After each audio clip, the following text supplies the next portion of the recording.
Welcome to the Intercut podcast, the weekly show going over the TV, movies, and entertainment that people can't cut away from.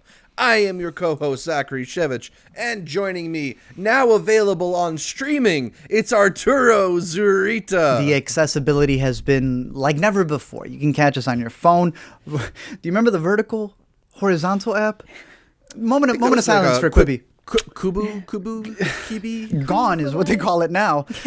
Crazy year for TV, for movies, for all of it. But I mean, TV's always been in the streaming game. TV's always, I mean, it's named after the television set. That's what we all have. But it's interesting. Television sets have now become laptops. They've become iPads. Become content everywhere.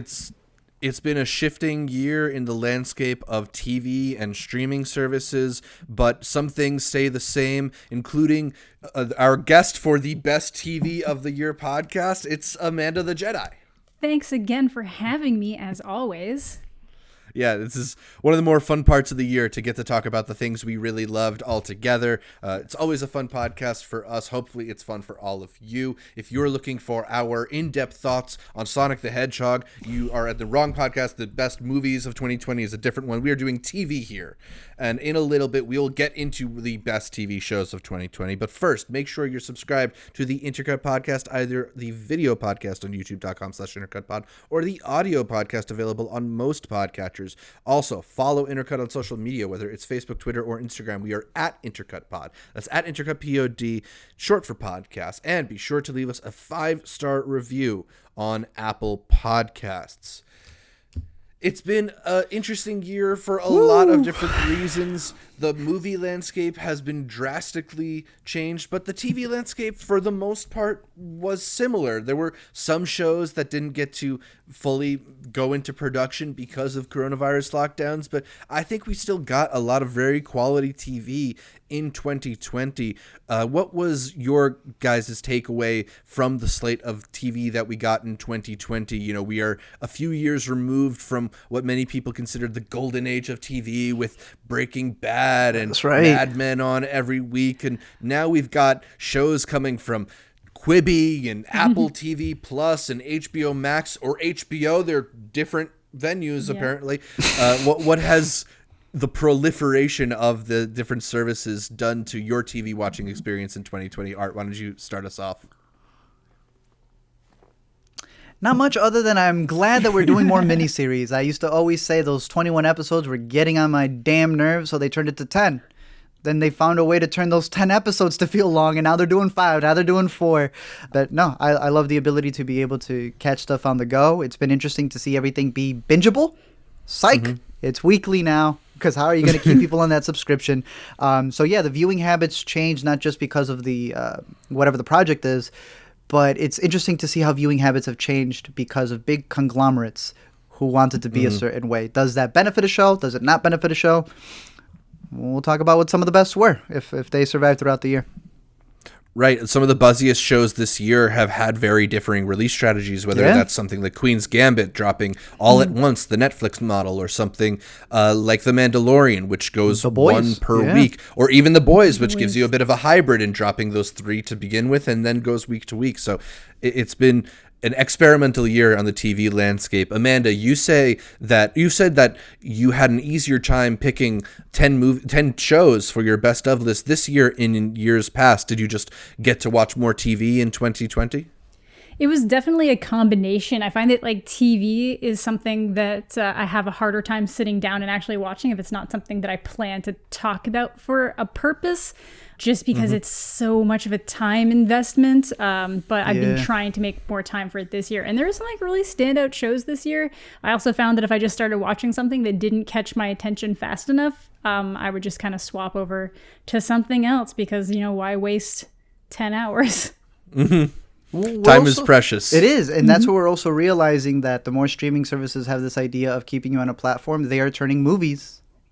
They are turning movies into TV series. The TV show used to want the movie, now the movie wants the TV series. So it's an interesting way to look at how content is being changed. And we've always talked about on Intercut how the two intermesh. I personally, if it's Zach and I talked about this. If it's a miniseries, you can log it on Letterboxd. I consider it part of the overall must-watch stuff. I mean, we even have miniseries that are not miniseries. They're pitched as a miniseries, and then they get a season 2. Right. Interesting World. Is that a sequel then? I mean, it's like a multiverse version of the movie world, I guess. Fargo if we're talking like is Blind Spotting anthologies. and Dear White People. Yeah, it's and- crazy. Yeah. It's in 3 years' time, we're going to be having a completely different conversation. That's how fast it moves. So, yeah. Absolutely. There is, of course, a lot of TV, and considering how long it takes to watch all of it, there's many shows that I think all of us didn't get around to watching that maybe we wanted to. I don't know if either of you wanted to talk about some of the shows that were on your radar and you really hope to get the chance to get, but they won't be on your list because you didn't see them. I know for me, I didn't get around to the Luca Guadagnino show, We Are Who We Are, which was our most requested one in the Intercut comments. A couple people hope to hear our thoughts on that. I guess we'll have to catch up with that one later. They'll get a video. Yeah. Industry, which I've been hearing some really good things about. I saw the first episode and wasn't completely sold on it, but the stuff that I'm hearing makes me think I'd really enjoy that show. I'm curious to check out more of it. Better Call Saul is a show that I love. It's just a big project to watch all of it, and that latest season has been getting high scores. High Fidelity is a show that I know a lot of people loved on Hulu this year that unfortunately got the axe, and we won't be getting more of it. But Damn. I'm going to definitely check out the Zoe Kravitz show. Dave. A lot of people thought Dave was really funny. And It's cute. I didn't get to see it, but I wanted to catch up with that. Recently, I've heard a lot of good chatter about The Good Lord Bird starring Ethan Hawke. Showtime. Definitely wanted to check that one out. And of course, Fargo season 4. I'm way behind on Fargo, but that typically gets onto a lot of best of lists, and I always feel like I'm missing out there.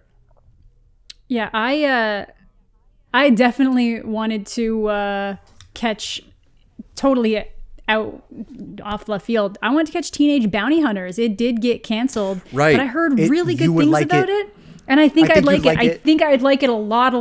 Like, I think I'd love it. And that's why I'm really bummed I didn't get a chance to watch it. It was one of those ones that kept being like, oh, I got to start that today. Great mention. Today. And then it's this morning I woke up and I was like, I didn't watch Teenage Bounty Hunters. And now there's no way I have time. I wasted watching my time watching an entire season of Dare Me, and I didn't watch Teenage Bounty Hunter. What am I doing? But yeah, got to get to that. That one's pretty good. I mean, I'm trusting the TV opinions on y'all because movies is my first and foremost thing that I'm focusing on because same. I always worry about TV shows being maybe too much filler and I just spend all this time. That's why I always wait for them to be completed. That's why I love miniseries because I know there's the beginning, middle, and end. I don't have to worry agree. about it getting axed and not going anywhere. But there was a couple of shows that I started. I saw 1 or 2 episodes and I really, really enjoyed and I want to finish. But Midnight Gospel was one that was recommended a lot. Right. That's an animation over on Netflix. Pretty trippy, and I really enjoyed that. I can't wait to just sit down with it. 000, one of the highly recommended ones. That's also a miniseries. Yeah. You can log it on Letterboxd. I believe it's like a thriller. That's over on Amazon Prime. That one I'll be finishing soon. And I got halfway through. I know this much is true. So when he won that Emmy, I knew he deserved it. Derek Cianfrance's adaptation of I missed this that one novel, too. where Mark Ruffalo, he plays two Mark Ruffalos. He plays two brothers. It's crazy, beautifully shot. But I do have a couple of honorable mentions. I don't know if you guys have any off the top. Yeah, before we you get can into the list. Go ahead. Okay, Ted Lasso, I think would have been one of the surprise hits. My brother started watching it on Apple TV, and he was like, "Dude, you got to check the show out." I was like, "Ted Lasso, starring Olivia Munn's ex-husband." Like, I don't know if this Wild. people love this show. People love this show. And it's pretty cute. This got a season 2. I think it's definitely one of those shows to just relax and enjoy, like a lot of people did for Schitt's Creek. There was 2 high school series that I really liked. One that takes more place in the high school, one that takes more place in a park, and that would be HBO's Betty, which I really enjoyed. An adaptation of the movie. What was the Skate movie called? Kitchen. Skate Kitchen? That got adapted Yeah. into a series, and that will be ongoing as well. Really enjoyed the first Yeah, season. I of have that. Betty in my honorable mentions as well. Nice. And Grand Army, which kind of disappeared from people's radar because it had, Never even heard of that. an interesting build-up that's on Netflix because of some of the behind the scenes, but I thought it really delivered on a lot of the characters as well as the ending. I thought was pretty great. I had 2 animations between Harley Quinn and the Animaniacs. Harley Quinn is the show that literally told you, spoil it, we don't care, just talk about the show. They continue to get renewed. I know they're over on HBO Max. Highly recommend the animation. It is fantastic. And I thought the Animaniacs reboot was kind of funny. Not all the jokes always hit, But they had a decent return over on Hulu that I thought was great. And then the show I felt that people were talking about a lot. You know, they always say, what's going to be the next show everyone's talking about while they're talking about a show? Man, I saw a critic. Man, I saw political figures. I saw rappers talking about The Undoing. Everyone was trying to figure out where the show was going to go, so I tuned in, and it is a crazy ride of a series that's over on HBO. But those would be my honorable mentions of the stuff that I was able to catch that didn't make my top 10. Cool. Amanda, what honorable mentions did you have, if any?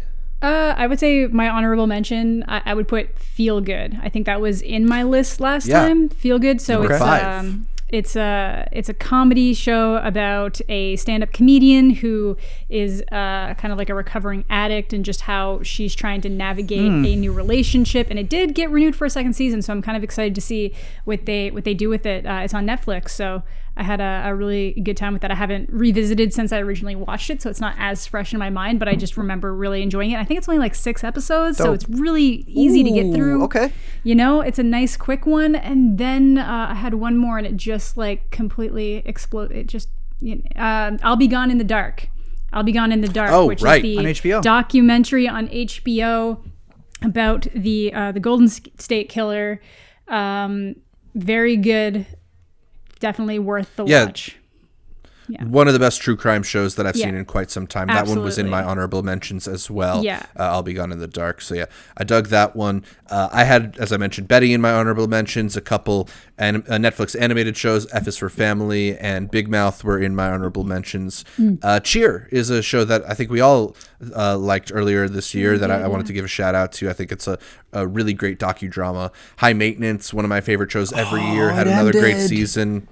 Briar Patch, the 1 season run on USA, I thought was really interesting, a very cool show.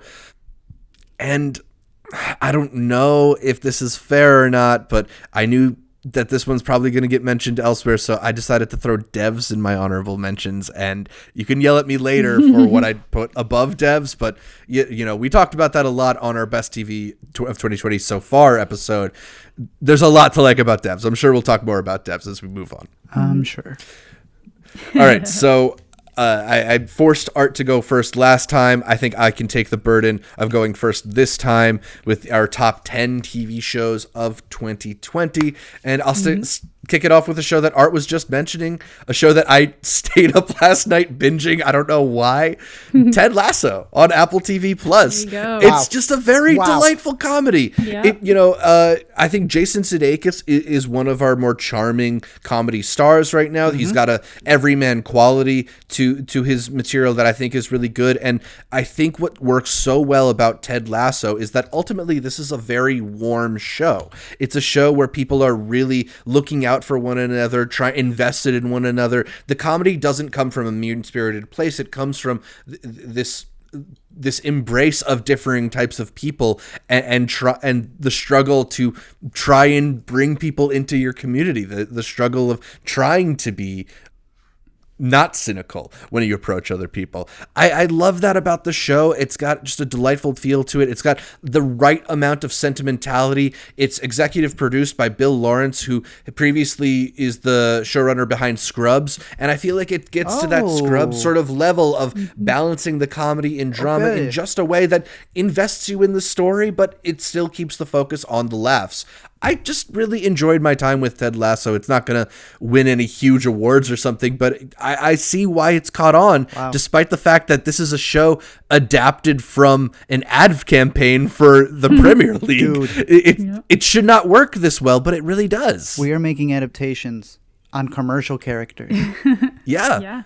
Why are they working so well, though? That's the thing. That's what's so surprising. You expect it to be the short-lived Geico Caveman show, and instead it's just super delightful. One of the best hangs of 2020. I want what he's baking, man. Those cookies look really good. Look great. Dope. That's cool. Amanda, you want to go next with your number 10? Yeah. This is definitely one that I think the first season was a lot better, but I still really enjoyed it. And I'm kind of I'm the coming of age type person. I'm going to Sex Education. I like sex. Yeah. It's a nice little charming, cute show on Netflix. It's about a kid whose mom is a therapist, a sex therapist specifically, and the problems that causes in his own life with intimacy, and just him kind of going through school where he kind of unintentionally becomes a therapist for other kids in his school to try to help them when he really doesn't have any idea what's going on, and him just kind of bumbling through life. I think it handles a lot of different topics really well. Very charming cast. Asa Butterfield. Can't remember the girl's name. I feel horrible, but everybody always compares her to Margot Robbie. Right. But just really, really, really fun, really good show, really easy watch. And I think in 2020, sometimes you need some easy watches. So that's an easy recommend. That didn't get canceled, right? No, don't it's think about so. to note the third Hope season's not. going to start filming All right, soon. dope. If it hasn't already. I think it's filming now. Yeah, and it's part of this whole wave of these teen-centered shows that are trying to give you a more healthy approach to sex education, Yes. literally, and like the idea of burgeoning sexuality. And I love that our teen-focused dramas and comedies are trying to tackle that potentially scary and confusing idea in a relatable and fun way. Absolutely. A lot of countries are They missing don't. sex education. I realize, like, oh, this show's so Yeah. out there. Our country is Our missing some sex country's missing education. it, and then you realize, like, damn, Yeah. Netflix is the one providing a series that's going to teach them some stuff. Emma No, Mackey it's so is the crazy. actress's name. She's also Thank going to you. be in Death on the Nile, so she's Yes. picking up some Ooh, movies. Yeah. Good for her. Art, you're number 10. A little documentary series on HBO about stealing McMillions, a crazy McMillion. docu-series Yes. about the huge scandal that was this McDonald's monopoly ring, where they were not just using employees, but there was an Uncle Jerry, or maybe two Uncle Jerrys. Was there a Jerry? It is a crazy dive into this story. They bring back a lot of the people who were involved with it.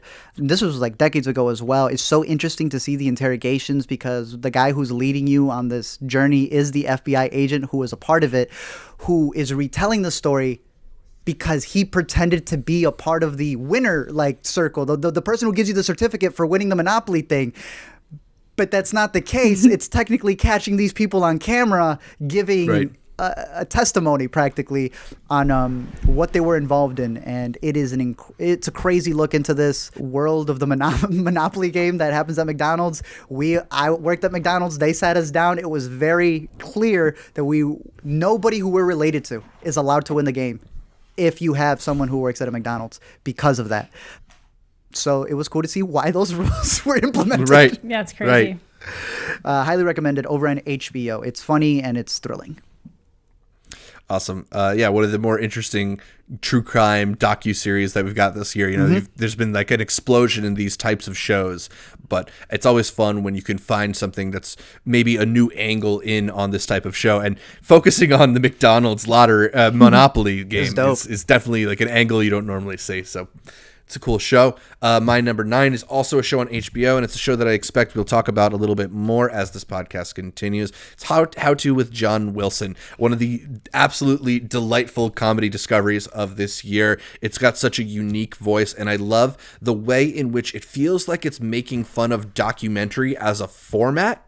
Like, it's just subverting the whole idea of this authorial voice who's teaching you about something through voiceover, because he's got this really nebbish, meek quality to the voiceover he gives, and the footage is really the magic of this show, because this is a guy who has just filmed what looks like every moment of his life, and when they will pull out this random clip and pair it with his narration in a way that it seems perfect, but it's like, how are you capturing these weird moments? How are you mining through the footage to show us this? It's just it's surprising delights all over the place with this show. Part of the reason why I have it as low as 9 is I think this is a show that's only going to grow as they continue and For sure. explore more areas and do future seasons. So I'm looking forward to seeing what else John Wilson does with this format, but it's definitely worth catching on now while they've only got 6 episodes. That final episode particularly, so Perfect. good. Emotional. It's great. I'm sure we'll talk about it more later, but yeah, In a little How bit. To with John Wilson, my number 9. Nice. Amanda? My number 9 is one that sadly got canceled, but I still think that maybe it'll get brought back if Netflix starts making, I don't know, the pandemic messed up a lot of things, but I'm not okay with this. Yeah. It's a cute little story. It's, it's another one of those ones that's based off of like a very nihilistic comic book, and it made it like, it gave some hope to it. It gave some spirit to it, and it really just, it's one of those other ones I feel like it really captures like the teenage experience really well, and also had like really solid representation. And for some reason, Netflix has been canceling a lot of these shows that have really good representation in it. And it's hard to be in this area where I want to commend them for even doing it in the first place, but then be mad at them for taking it away before they fully flesh out the idea. But it's a really charming story about this girl who she's a teenager. She's really angry. Her dad killed himself, and that's causing a lot of emotional problems to her in her life. And then she starts getting powers, and it's just, they come out when she's really upset or angry and emotional, and it's just kind of like a personification of the way that like a lot of kids do end up feeling in their day-to-day life. But yeah, sadly it was canceled, but I still think it's worth the watch. And it's another one. It only ends up being like I think it's under 3 hours to watch all of it. So it is. Yeah. It's a mind-blowing breeze. ending. I hate when Netflix cancels something that they had a cliffhanger. You I know? know. A set like, why are you teasing me? Don't even set up the cliffhanger then. You know, great graphic novel though. It's much shorter than like you were saying. You could watch the whole series in 3 hours. You can read the book in less than like 45 minutes. Yeah, exactly. It's over. I was able to read it over on Hoopla. I would recommend it if you also enjoyed the show. Art, what's your number 9? There was a show that everybody who was at Sundance, who was a star, who was premiering a movie, was asked by Kevin Smith at the IMDb Studio Lounge, "What are you watching?" And they all said the same show. And it is in my top 10. Number 9 is Cheer. It really is a fantastic docuseries that I know they're going to be continuing. So I think season 2 may still be covering them, if not going somewhere else. Fascinating look at the sport. Fascinating look at the coach and just what they put their bodies through for something that maxes out by the time you're like 25. It's unbelievable. Like, I know this happens for a lot of Olympic sports as well, where you only have that small period, right? Like, LeBron's still playing basketball. We had Brett Favre in his 40s. For cheerleading, you only have a certain amount of time to be able to have that physicality, because it's not just you. It's everybody on the team has to lift you. You have to lift them. And they reach like the peak of their sport at 19 or something, which is crazy. That's not mind-boggling to people. Like, sure, the physicality of it, the mental gymnastics, and all of the struggles that they go through, especially because of who the coach goes out to recruit, and any of the backstory that these people have, because it's a true story.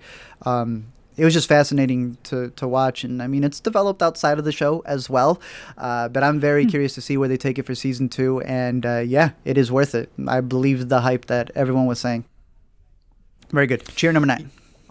Yeah, a really interesting world, and again, another documentary that just finds the right characters to follow, right? Finds these personalities that are very dynamic or have these interesting backstories. And I think watching the ups and downs of the team, of different people who are in the team, you get really sucked into that process, and you put a lot of weight on what is ultimately going to happen. I was blown away by the show. I wasn't expecting to like it nearly as much as I did. Very good.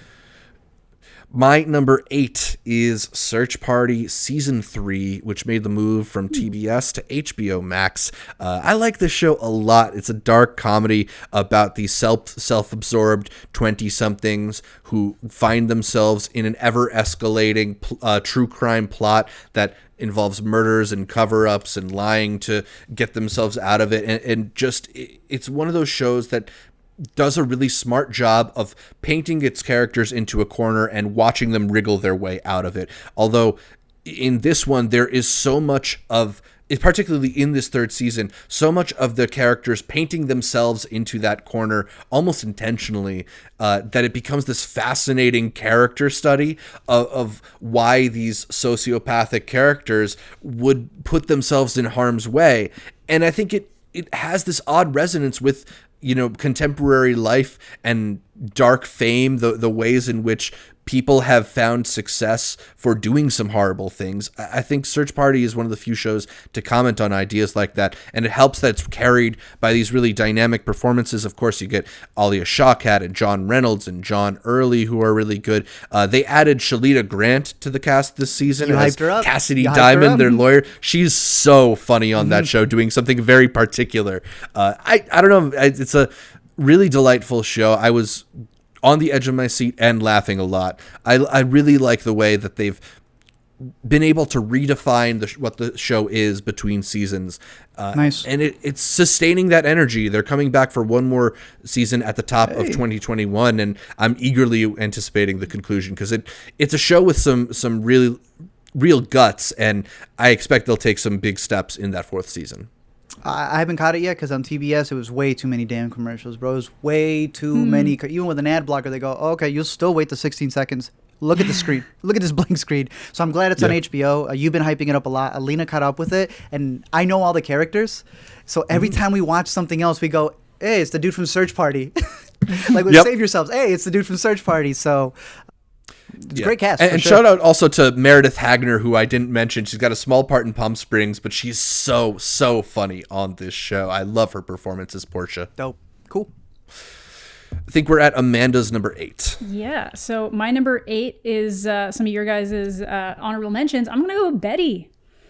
Awesome. Yeah, Betty's just super fun. Skate Kitchen was good, but I was really happy to just revisit this world and the characters and flesh them out more. And it's kind of like, it's like a slice of these people's lives. It's really just following people around, and I was actually really concerned it was gonna get canceled just because of how small scale it is, but I think it's that small scale that's letting it survive, because it's like, what harm can it do to let them film another season of this? It's not a huge budget, but it's just like this really great story about like a group of girl skaters. And, as somebody who I tried getting into skating when I was in like grade 7, and I got bullied a lot. So it would have been really cool. It was weird. I had a lot of friends, but like, it's like, I don't know, grade 7 was just that year, and everyone was all like, oh, you got a fake skateboard, you suck, type thing. It's like, Art's like all tearing up, and it was like fine, but it's like, I used to get to school early to try to practice before anybody would be there. So like, if knowing that there could have been like this group of girl skaters out there would have been like really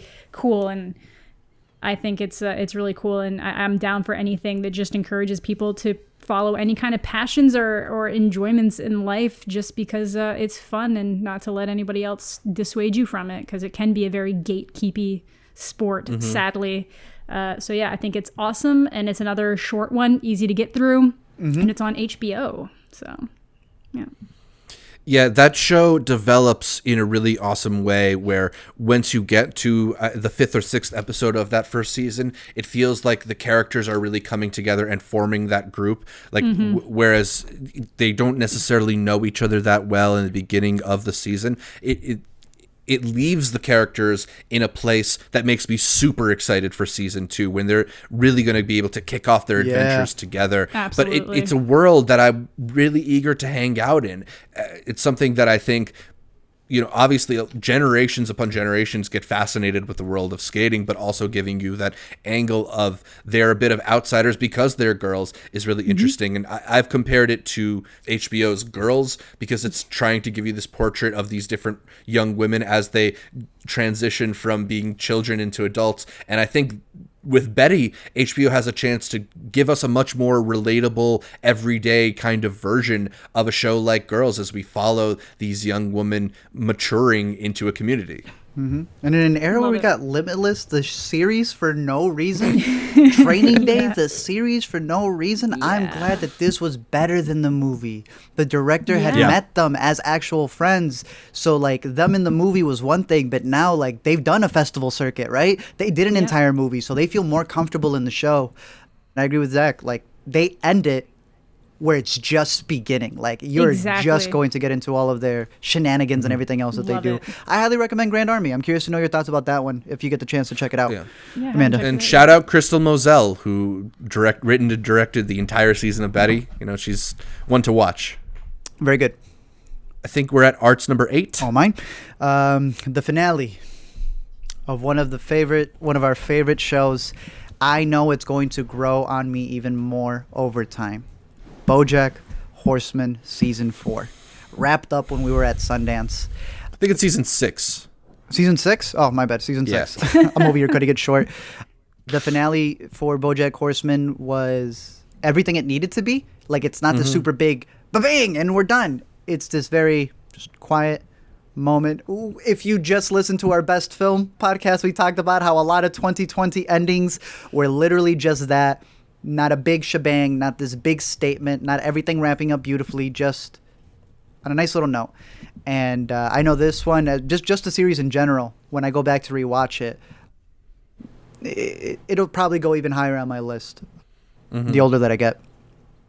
Yeah, I think because it had only a couple episodes, it was a shortened half season that we got to wrap this up. It maybe feels like a little bit underwhelming at first.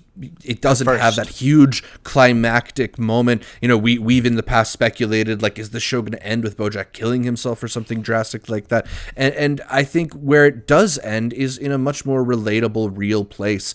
It allows its characters to age a little bit. It allows its characters to grow apart, which is something that TV in general doesn't really let their characters do. And I love I love that BoJack is a show that cares so deeply about its characters that it really thinks about what are their paths, what are they going to be like, what it's going to be like to carry their experiences with them through life. And I think it ended in a place that was fair and smart for all of its characters. And given how much I love everything about that show, it's really the most appropriate way it could have ended. That's an ending that's grown in my estimation too, since we've seen it back in the beginning of this year. All right, so my number 7 is a show that took me a little bit of time to work my way through because it's a really meaty show. It's got hour-long episodes full of intrigue and plot twists and turns, but also it's one of the most delightful hangs of any show I have on my list. It's The Great on Hulu, the show created by Tommy McNamara, of course, the guy who wrote The Favorite. So it's another subversive look at a period piece drama. Here we're in rural Russia in the 18th century with the arrival of Elle Fanning's Queen Catherine and Nicholas Holt's King Peter sort of competing for control of Russia. And I love the way that the show is kind of like a struggle for power with all this palace intrigue and backstabbing and planning behind people's backs, but that it's primarily a really funny show full of these just ridiculous gags and funny looks at the supposed grandness of these period pieces and kings and castles and all that, but really the disgusting nature of a lot of this stuff. I think it's a really fun show. I love the characters, and I think the writing is some of the best on TV. I was really glad to see that it's returning for a second season because it'll allow us to dive even deeper into that world. So it took me a while to get through it, but it kept bringing me back because it's that good. I really, really liked The Great. I think it's better than The Favorite. You also don't like The Favorite as much as me. I know that's a hot take. You don't like The Favorite that much? Yeah. So if you thought The Favorite was good, maybe you'll think The Great is great. So yeah, definitely put it on your radar. It's on Hulu. Nicholas Hoult, right? Yeah. Absolutely hilarious on this show. He seems to really love using his kind of like his very stiff, like regal manner and making fun of that in a way. He's so good on this show. Nice. Amanda, what's your number 7? My number 7 is another television show based on a movie, What We Do in the Shadows, season 2. Yeah. I just think it's really fun. Like, I'm a huge fan of The Office. Like, I kind of get it. I really like these like mockumentary style things, and What We Do in the Shadows as a movie was just such a refreshing take, especially for that whole genre of film in general. And the show has just been really great, and it's just like it's so simple, but it always just seems to like build upon itself as it's going. It's ridiculous, but it's funny. If you don't know what it is, it's a mockumentary about a vampire coven. Like it's ridiculous, but originally by Taika Waititi and Jermaine Clement, and they're still creatively involved in the show as well. But really just like it's another one of those easy watches. It's refreshing. It's fun. It's one of those ones that's going to be like The Office, really easy just to put on and rewatch constantly. Because you're always going to find that little thing that you didn't quite catch the first time that jumps out at you on a repeat viewing, and it'll be hysterical. So definitely recommend checking it out if you haven't yet. What We Do in the Shadows season 2 was my number 5, so I'm jumping ahead a little hell bit. yeah, there you I go. haven't caught it yet. I know it would be in my Oh, it's list. so good.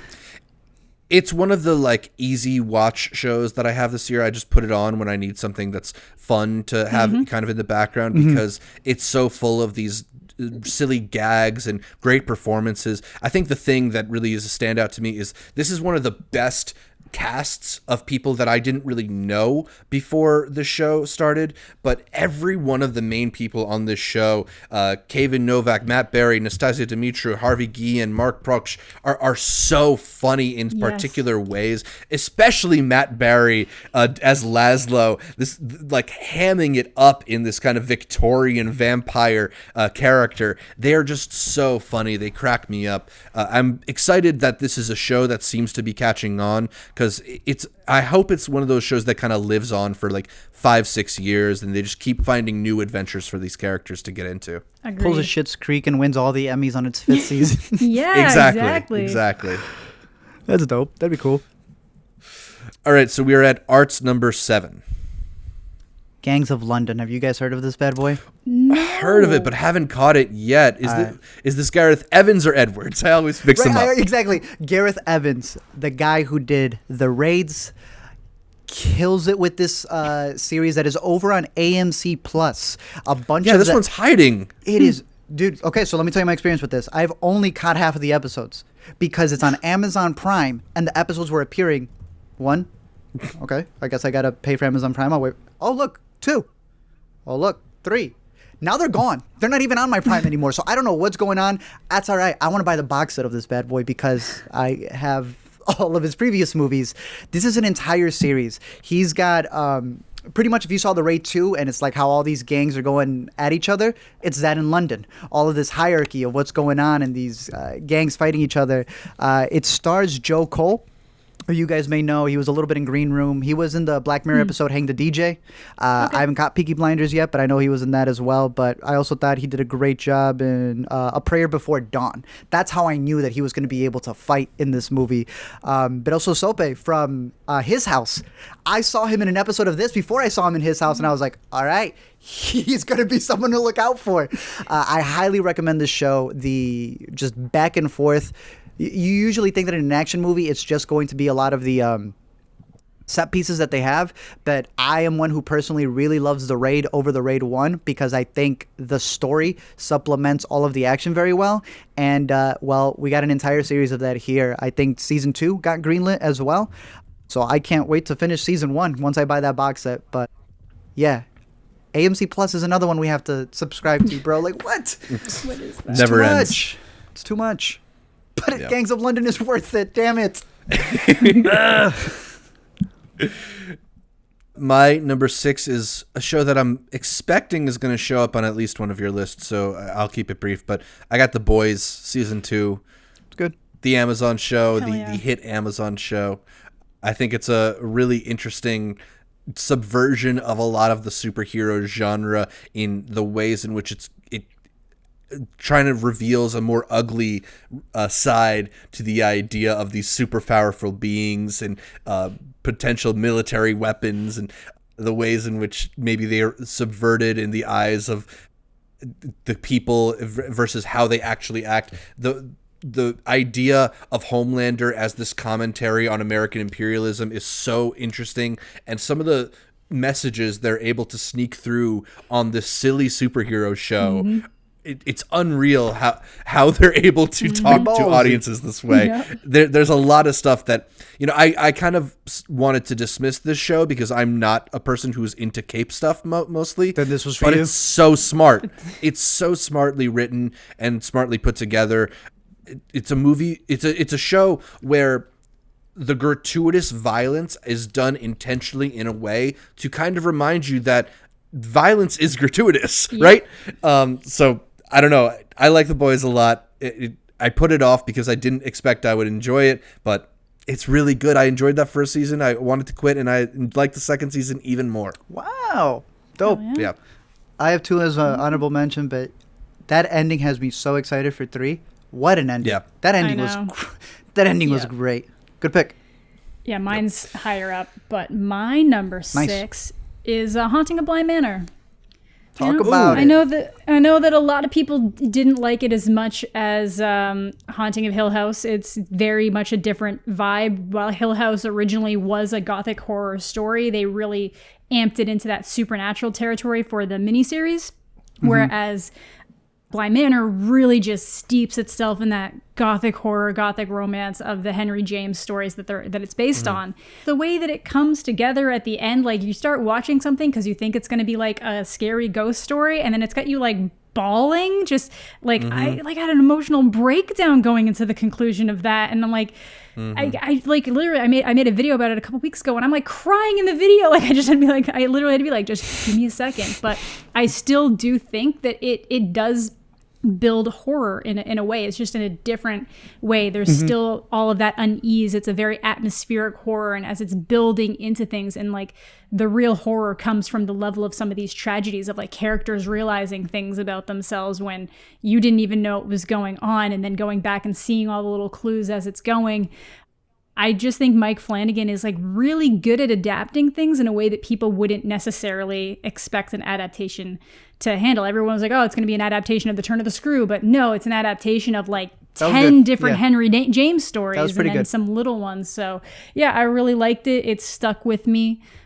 And you know, if I can still enjoy it after making a video on it, I think it's a pretty good show. Yo, I agree with what you just said. After you're done with... Because like a show, you're going episode. I know exactly what you're talking about. If you're still loving it after working an entire video, shout out to Nia Miller. I thought she did a great job in the show, specifically one of the standout episodes. And I know Zach likes Episode compiling 5. his favorite episodes of the year. Yeah. She killed it in that one episode where we're seeing everything from her perspective. So really great show. So good. I gotta be honest, I forgot about this show when I was putting my list together. I probably would have had it in my top 10 if I remembered. That's okay. I really dug Bly Manor for a lot of the reasons you're talking about, Amanda. Yeah, it's got some horror, maybe not as satisfying on the horror aspect as I thought the first season of Hill House was. Yep. But the emotion that really comes through towards the end of the story, the love stories that they're weaving here are just so good and so heartfelt. I was surprised how beautiful I thought this show was, you know? It's gorgeous. I agree. Art, you're number 6. My number 6 is a Netflix sci-fi that's very dark. It's dark. Season 3 wrapped up beautifully. This is just like you guys were talking about with Bly Manor. You know, everyone got the horror, and they thought, you know, they were going to get an adaptation. They thought they were going to get a horror. No, the horror is in your loved ones not being here and the ghosts that they are. Dark Season 3, you're waiting for some answers to be answered, and he hits you by answering those answers with another answer that supplements each other. It's great to see a sci-fi where you think they're going to go a certain route, and then they use like what would be a trope with another trope, and the two tropes like cancel each other. It's crazy. I don't even know what I'm saying right now. This show is completely out there. A lot of people didn't like the finale because they felt that it was being made as it went. They came up with all of this from the start. They had seasons 1, 2, 3 already set. That's why there was always going to be 3 seasons. And as you rewatch it, it is a perfect jigsaw puzzle.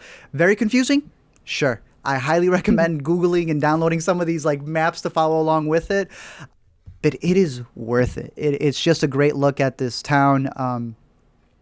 Go in as blank as possible. I made a little video talking about it. Even people still said, you're spoiling it too much. I was like, I'm trying to pitch it at this point. Yeah. It's a really great show, really great performances, and I highly recommend it. It's just 3 seasons long. It will blow your mind if it doesn't just completely melt it away. Dark Season 3. I got to finish up Season 3. Otherwise, that would have been on my list for sure. Art, you had Dark at number 1 on your best TV of 2020 so far. What's when up? We did this back in July. What's up? Has Dark receded in your estimation, or has some of the other shows maybe grown since you've watched them? There's 5 new shows on this bad boy. And one of them did get better. Yeah. One of them got One better. of them was a little bit of a thinker. I think you know which one it is. I think I do too. All right, so that is your number 6. My number 5, as I mentioned a moment ago, is What We Do in the Shadows Season 2. So that brings us to Amanda and her number 5 choice. I'm going to go with Devs. It was on my best of the year so far list. That was your number 1. Yeah, I haven't revisited it since then, so maybe it would still be higher on my list if other shows weren't so fresh in my mind, but I still just love what this show did in terms of like a sci-fi. I thought it was a really compelling story. I thought it was a really compelling universe that they built in general with some great performances, and it stayed interesting like right through to the end. It was one of those ones that was really easy just to plow through the second I started watching it. So I'm excited to revisit it when I get a chance. Yeah. It's still just such a fascinating bit of world building and sci-fi, the way that only a guy like Alex Garland, I think, gives you that bleak but beautiful vision of the future. Yeah, bleak but beautiful. That's the best way to word it. Yep. Art, you're number 5. Completely the opposite. How To with John Wilson, one of the surprise runaway hits of this year. Zach said everything. You can have it on mute. Some people have said watch it on mute because his voice is too nasally. I think his narration is funny. But even if you did have it on mute, it's just he is documenting New York, because I think the rule in New York is that you can record whatever you want in public.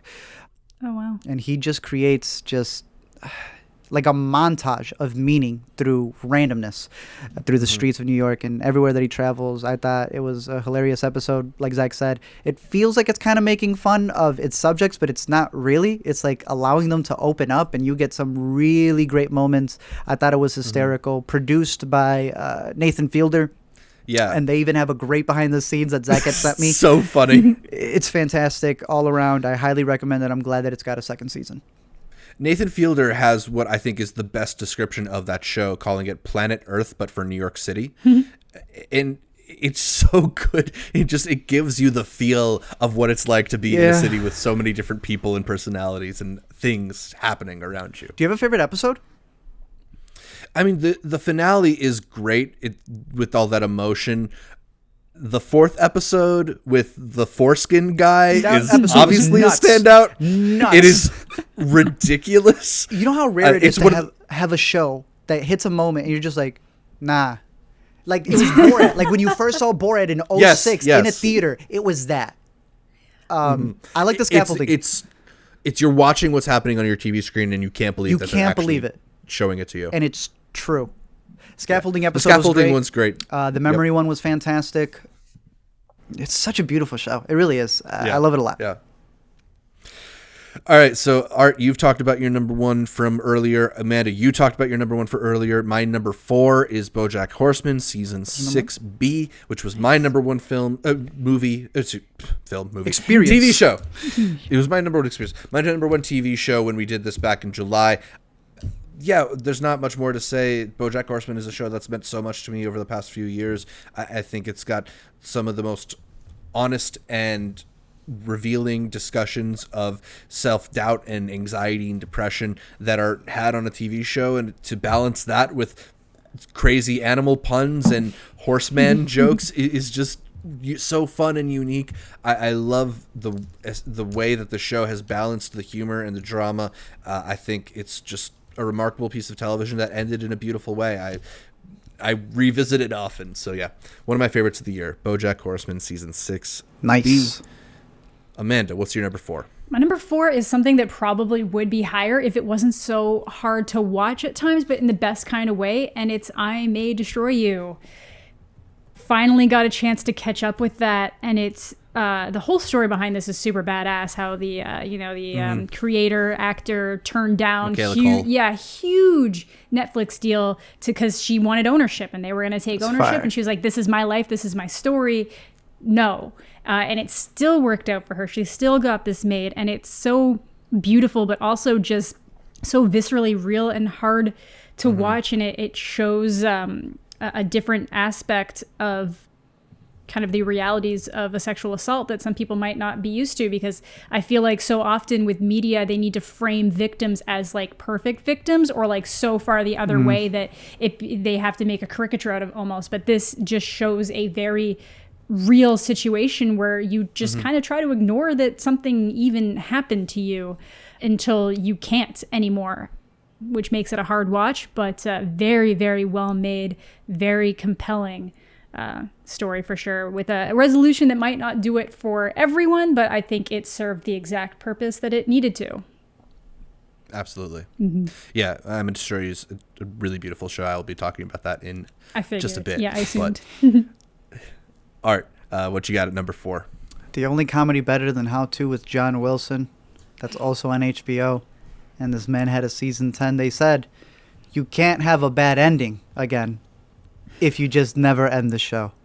And Curb Your Enthusiasm is one of the funniest shows of all time. I kept getting it recommended. Then a little shutdown happened, and I said, why not?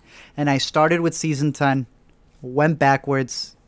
I think I'm a couple episodes of 9. I've completed the entire series. That's thanks to the opening of season 10. If you've never seen Curb Your Enthusiasm, start with season 10. That's how I pitched it to my brother, because I knew if he would have started with the older episodes, he would have been like, this looks so old. It's not going to be funny. No. Start with that season 10. Then just start straight from the beginning. Season 10 is great. It is fantastic. He's fighting with Mocha Joe. Larry David is crazy. If you don't know, this show is literally him playing himself in the craziest scenarios possible. Who's going to tell him what? It's Larry David. I absolutely love this series. I can't believe it took me so long, but damn, I'm glad I did, because if not, I would have gone crazy in February, March, when I had nothing else as everything was being halted. What was I going to do? Watch Tiger King over and over? No. Curb Your Enthusiasm has been one of the things that I've gone throughout the year. I've seen all 10 seasons, like I said, throughout this 2020, and it lives up to the hype. It is fantastic. Curb Your Enthusiasm, season 10. Yeah, I mean, Larry David is like a king of observational humor, and his ability to articulate these just little tics that people do, these little habits, either of polite conversation or just how we choose to go about our day, or the conversations we're not willing to have in public that he is willing to have in public. It just pushes all those right uncomfortable buttons, and it gets so funny. I think one thing is he's become a better and better performer as the show has come along, and now they're even adding a little bit more directorial flair. I think since the guys who ran The League joined up with Curb Your Enthusiasm, it's up the filmmaking game a little bit on the show too. So yeah, even though it's deep into its tenure, it's still hilarious. It's still putting out all-time classic episodes. Curb Your Enthusiasm is a great choice. It's pretty good. Pretty good, yeah. All right. I think we're at my number 3 now. Yes, sir. There was a minute here where I was thinking about cheating and just throwing on the Small Axe series. But, I mean, those are movies, right? I know you wanted to. I really wanted to, because I didn't put it in my best movies, but it is some of the best stuff I've seen all year. I won't go with Small Axe. I will go with a different series that has a limited run from an auteur. I'm going with City So Real, the latest documentary series from Steve James, the master. Let's talk about this one a little bit, because it's my number 2. Let's go. It's an incredible show looking at the different faces of Chicago. And I think something that's so cool about this show is the way in which it's able to give you like a cross section of society, right? Where there's an episode that's a little bit more focused on racial disputes and police violence, and how that affects different people, and how different people's willingness to engage with that issue. There's a lot of focus on the mayoral race and all these different people running for mayor that represents different pockets of the city of Chicago. It gives you such a complete idea of the workings of the city and the people that live here, that it's honestly one of the most realistic portraits of America that I feel like I've seen in a documentary. Fantastic. It's so well done, and then brings it back with that amazing 5th episode amidst coronavirus, giving you a much better look at the way in which society's changed, because you have like a before and an after. Right? So I really was so compelled by this documentary. It has just these riveting moments about the tedium of mayoral work that shouldn't work but are so captivating. I thought this was one of the best documentaries I saw all year. And there's 5 pieces of it. They became true. Yeah. That's the most boring part in this documentary, where they're just showing them bicker and fight about who's there to oversee signatures. Became real. Like, I don't. That's our presidential election now. Zach hit it. Like, it started off as 4 episodes that I believe premiered at Sundance, and then they were able to add that extra episode. And you're going to see a lot of things. I mean, we joked about how Sundance, we're going to get a lot of COVID films. This hit it because it's not, okay, COVID happened, now let's make something. No, this was, they had something. They just came back to revisit everybody who they had already documented for 4 episodes. And that makes it feel even more authentic. Those are characters that you saw at the barbershop. Now they may not have that. You know, the Lyft driver who they talked to in the beginning, it's just those little moments when they're talking to actual Chicagoans, and that makes it feel like lived in. It's beautifully edited, as he said. Yes. It's the montage that creates meaning. How he's able to cut from a barbershop to then a different barbershop at another part of Chicago, and how different they are. A conversation happening in one location that's on the first floor to all these snotty people all the way in like the 30th, 40th floor, talking about how they're going to move Chicago. And it really just covers it from the perspective of all the mayor races that's happening, and you get to see the different aspects of Chicago. And they cover everything. It is a masterpiece. It is my #1 documentary of the year. Only one show beat it on here, but it's even better than Boy State. Oh, wow. So I haven't had a chance to see it. Yeah. I love this. It's on Hulu. It's by Nat Geo, so you may even be able to see it for free, because I know a lot of similar documentaries, like City Hall, is also available on PBS. That's like Boston's nice. version. You just don't leave City Hall. And then there was a Middle Eastern one with Mayor, which I know is going to be getting a push this upcoming year as well. Yeah, a lot of really interesting looks at bureaucracy in documentary this year, but I think both of us thought that City Surreal was the most transcendent. They grilled Kanye. They kept it real. They kept it real. Yeah. All right, so City Surreal is my #3. Amanda, what do you got in the top 3? My #3 is The Boys. Yeah. I'm both a fan of the superhero genre, and I'm a fan of things that subvert the superhero genre. I like both things. I like the stories that instill the hope of something being better than you and telling you don't have to be a superhero to be better. But I also like the stuff that points out if superheroes were real, this is exactly what would be happening. They'd be a part of the army. They'd be a part of the army. They would be a marketing tool. It would definitely be something that some government cooked up in a lab to just manufacture it. They would absolutely become the real life superheroes. And it's been touched on, like, X-Men movies have X-Men comic books. The Umbrella Academy had Umbrella Academy toys and stuff made about them. But like, this is that whole next level, that it would be a full-on enterprise it's selling you the idea of safety. It's selling you the idea of heroics. But there's a reason why the show is called The Boys and not The Seven. Because the boys are the heroes, and the 7 are just it's a facade at its best, and it's a nightmare. Harmful. Harmful, damaging, just babies with godlike powers. A couple of characters have redeeming qualities. Some of them have just been broken down to the point that they can't, or feel like they can't, make a difference until they start to try. And then some of them that were the best have to kind of ruin their morals to actually make that difference that they thought they were making originally. I really like what the show does. I think it's funny. I think it's impactful. I just think it's really good. I think it's a very good show, and it's good at what it does. Absolutely. Yeah. Great graphic novel too. So they've been adapting them pretty well. Absolutely. Yeah, they've been adapting it well. Yeah. So The Boys, a show we all like. At Amanda's #3, Art, what's coming in at #3 for you? Another Chicago. The Last Dance. One Last Dance, baby. Woo! Watch it. I don't know what else to tell you. Watch it. Corey Finley approved. We talked about it with Corey Finley. It is the 10-episode series, right? 10 on Michael Jordan's dynasty, and he saw LeBron win that ring, and he went, ring, ring, ring.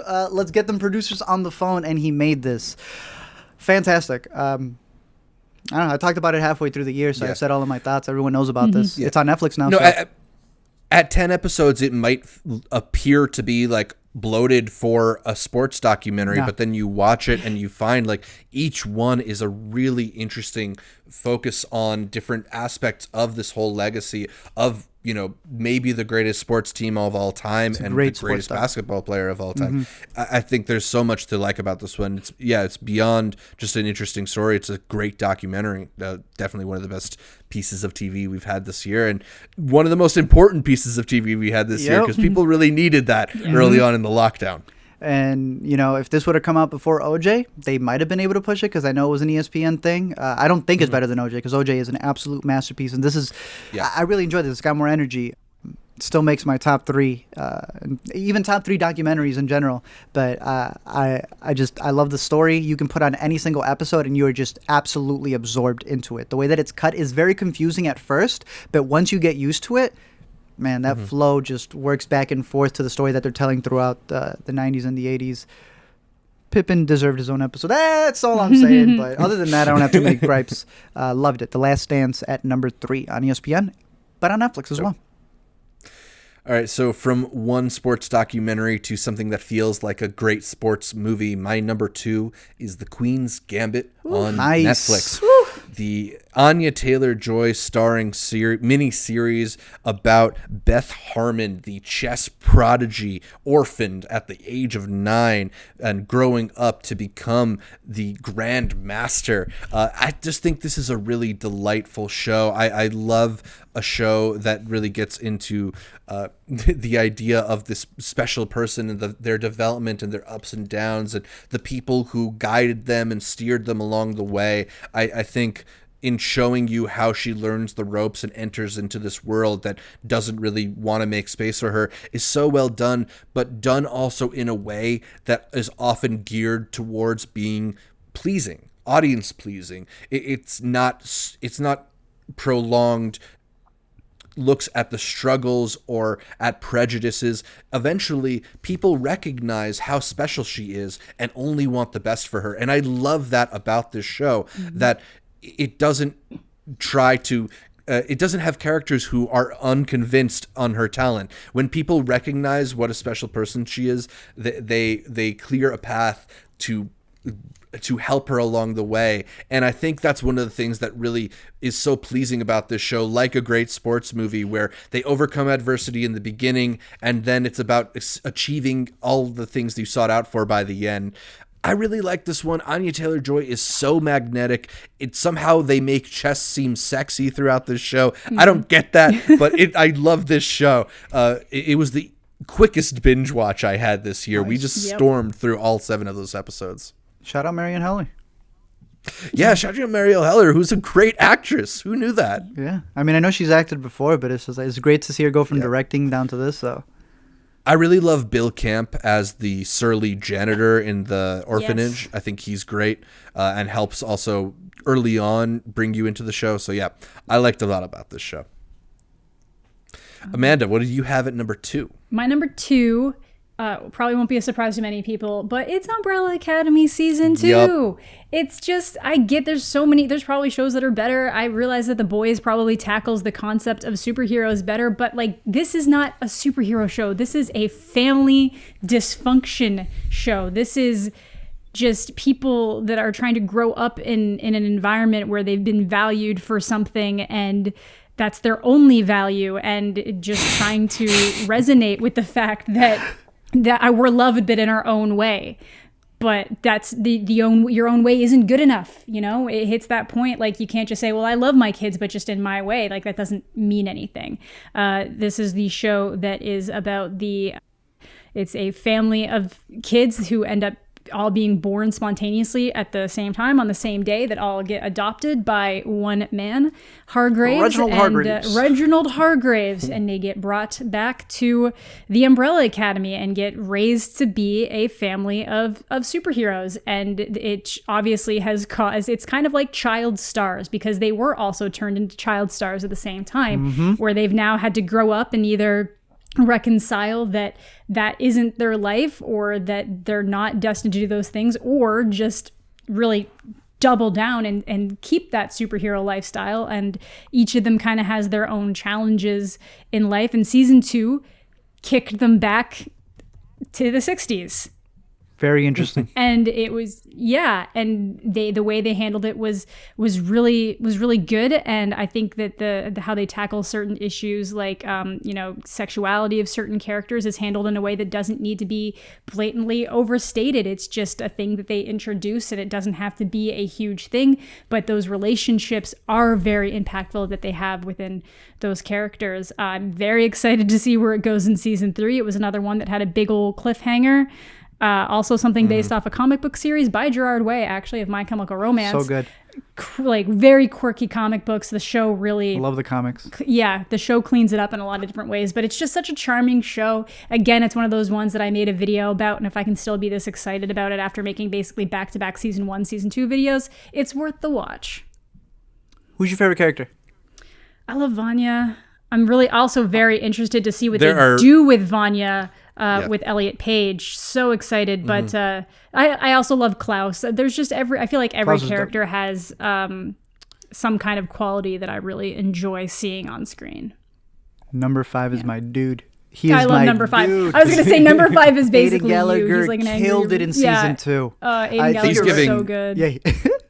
Aidan Gallagher is giving such an excellent performance on that show. I feel like it's a shame that he doesn't get a little bit more recognition. Yeah, for he his definitely job. should. Because he's a fan favorite. No, he's a fan favorite. Like the internet loves him. He's got like a Patreon. Like he's doing great. He's getting his recognition. He's got YouTube reviews. He's got all that stuff. He's the boy. Yeah. I like how you had described The Boys as like Justice League, but like for real. Yeah. This is like X-Men. But like for real. They would be this damaged. It would not be a team. They'd be this damaged. Anyone who's searching to collect kids like that, no. They're more Magneto than they are Xavier. Exactly. And then my number 2 was City So Real. Art already said his number 2. It's City So Real. So it's time for our top show of 2020. I will kick us off here with the show that's been number 1 on my list since I saw it, and I don't think anything has really come close to it this year. It's I May Destroy You. Nice. A series from Michaela Cole about her how she dealt with her sexual assault and the various questions that come up in her life surrounding the ideas of consent and rape, and the impact that it has both on the person who was traumatized and the person who did the traumatizing, right?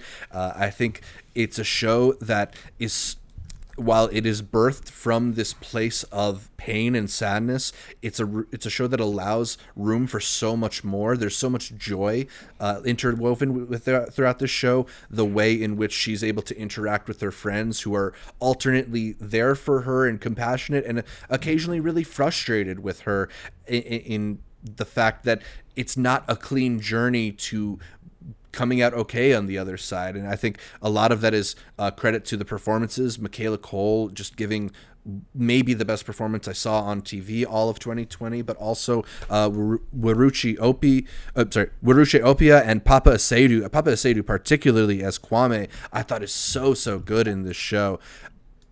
It's a show that, while it tells a really interesting story over the course of its 12-episode run, it's another case for how being able to write a really good singular episode is such a skill, because each episode tells you another part of the story, another chapter in it, and you're going back and forth through time occasionally. We return to a trip she made in Italy. We return to her childhood at one point to find out about a character who has returned to her present. I think it's just such a well done show that I was eager every week to find out what new piece of information is Michaela Cole going to dole out about this world, about these characters. I was blown away by the show's empathy, blown away by how brave it is in tackling these kinds of hot button issues and doing so with such an open heart. I loved everything about this show. I laughed a lot. I was moved. And that last episode, it's a little bit of a diversion in the tone of the series, but I think it's the appropriate place to leave that character in one of trying to figure out what is the end to her own story. I loved this season of television. Michaela Cole is really just one of the creators that is so unique right now and dynamic in ways that no other creator is. I can't wait to find out what she does next, because this was incredible, amazing. Nice. It's my number 1 on my watch list. And between that and Unorthodox, those were the 2 shows Same. that I knew I had to catch. Yeah. I forgot to mention Unorthodox up at the top, but that was the one that I'm mad at myself for not having caught. I've heard nothing but great things about it. Amanda, what do you have at number 1 on your TV list? Queen's Gambit. Same thing. Easy binge. So fast. It was so good. Again, something that I watched so many times making a video about it. I thought it was so beautiful how they captured so much of that show, and just really, it's a story in some ways that we've seen a lot. The idea that, you know, you've got the child prodigy that thinks they need a substance to perform, and how that basically affects the rest of their life. And I love the way that it starts with basically showing her at one of her worst moments. And it just builds out from there to show you, how did she get to this point? And then how does she get out of that point? Or is she going to get out of that point? And allowing her to like accept the help from the people around her. And just so many different ways how it deals with, like, you know, sexuality and just her being a girl, and how it's not something that she's particularly concerned about, and how the show doesn't it's I don't know, I really like the way that they handled so much of it, and I think it was a really special piece of television, and I really hope that they don't make another season, because it's a miniseries. Leave it a miniseries. There's nowhere you can go that is going to make that better, in my opinion. You're just going to damage it. I am totally down for that cast and creative team to make something different. Go do that, but leave this as this perfect 7-episode piece of media that captivated the world and is still like in top 10 on Netflix, you know, months after it released. That is special. I have been screenshotting every top 10 because this bad boy won't leave. It'll nudge a little bit forward. Yeah. It'll get to 9. It is a true phenomenon. Yeah, my video was like 10 of 10 for a while, and I was like, I'm just gonna wait. And then now it's performing super well because I'm getting those evergreen views. I'm getting those people that are finally getting to it. It's such a captivating show, and there's a reason why so many people love it. I'm listening to the audiobook right now, so I read the book for my video. Yeah. Nice. And shout out to Scott Frank for writing and directing every episode of this show. You know, he's long been a really respected screenwriter in Hollywood, and I think has done some really amazing movies. He, of course, co-wrote Out of Sight, which is one of my favorite, if not my favorite, Steven Soderbergh movie. The show is so good, it makes me want to revisit Godless, which I had skipped over for some reason, but is another miniseries that's a co-production between Scott Frank and Netflix. Curious to know your thoughts once you catch that one. Yep. Our girl Merritt Weaver's in that one. I never finished it, so yeah, I'm curious to see when you catch it. All right, Art, it's time for your number 1 pick of 2020. Can you imagine if the guy who did Ex Machina, the guy who did Annihilation, had a miniseries? Oh, well, baby. You would get the best show, in my opinion, of 2020, and that is Devs. So call good. it a drama, call it a sci-fi, call it a mystery, call it a thriller. I was scared 15 minutes in. Oh, yeah. We live in a world of algorithms. They seem to own it. And that, to me, was such a fascinating, just viewpoint. From that perspective, there's the international espionage kind of story that's going on with some of the main characters, as well as they work for this really big corporation. There's the personal story behind, I forget the character's name, but Nick Offerman. I was about to say Rainn Wilson. Nick Offerman did a fantastic job. Yeah. Playing this more dramatic role, and all the backstory that he had for building this organization, which then becomes a really big tech exploration, or, just kind of trying to break it down and showing you how all of this data that gets collected can be used for some crazy stuff. This is him at his best, directing, writing. It just says created by. He is the creator of this show. He carried it all the way through. Great performances all around. And I'm blanking on who plays the security guard. There was a sequence that he has with one of the guys. Oh, Zach Grenier, yeah.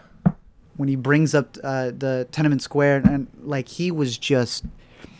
I want to sit with the show 3 more times before I talk about it. I think it has everything and more. I loved Dark. This has more.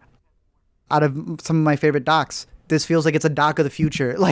This thing has everything that I wanted and more. It's been interesting to see a lot of the cast go on, Haley Spaney, who was in this. She's going to be in an upcoming Sundance movie with Zoe Lister-Jones, and I'm excited to see what she's doing there. Sonoya Mizuno, who was in Ex Machina and played one of the robots. the lead here. I thought she did a fantastic job. I absolutely loved this series. Call it a movie, call it whatever you want. I just checked my Letterboxd rating. I was like, damn straight. Yeah, one of my favorites of the year. Absolutely loved Devs, and I've only seen it once. I've seen some of these other things multiple times, episodes over. Devs I've seen once, and it just blew me away. Yeah, it is a really stunning show and just so confidently made. I love when a filmmaker looks at questions like determinism and fate and free will, and even though the greatest minds in human history, the greatest philosophers have looked at those same questions and not come to conclusive answers, that a guy like Alex Garland is like, you know what, I'm going to take my crack at it too. You know, maybe not every answer is going to be fully satisfying, but I think the experience of diving into those questions in a really cinematically compelling way. I'm thinking, of course, of some of the awesome scenes where they do like a doubling up effect, which I think you'll know what I'm talking about if you've seen the show. It's just so engaging and makes your mind go to these places that I don't know if we normally do go in everyday life. I love a show that's willing to take those risks and ask those questions. This and Darkest, they're the epitome of that genre, man. They are the epitome of that genre. I think we'll be talking about them both for a very long time. Yeah. So a lot of really excellent TV in 2020. Those are our favorites. Let us know what your favorite TV shows are by leaving us a comment or shooting us an email at intercutpod@gmail.com. I think that's about all we've got for this edition of Intercut. Catch more from me, Zach Shevich, by following me on Twitter, Instagram, or Letterboxd at ZShevich. That's ZSHEV as in Vanya, ICH. Amanda, where can people catch more from you?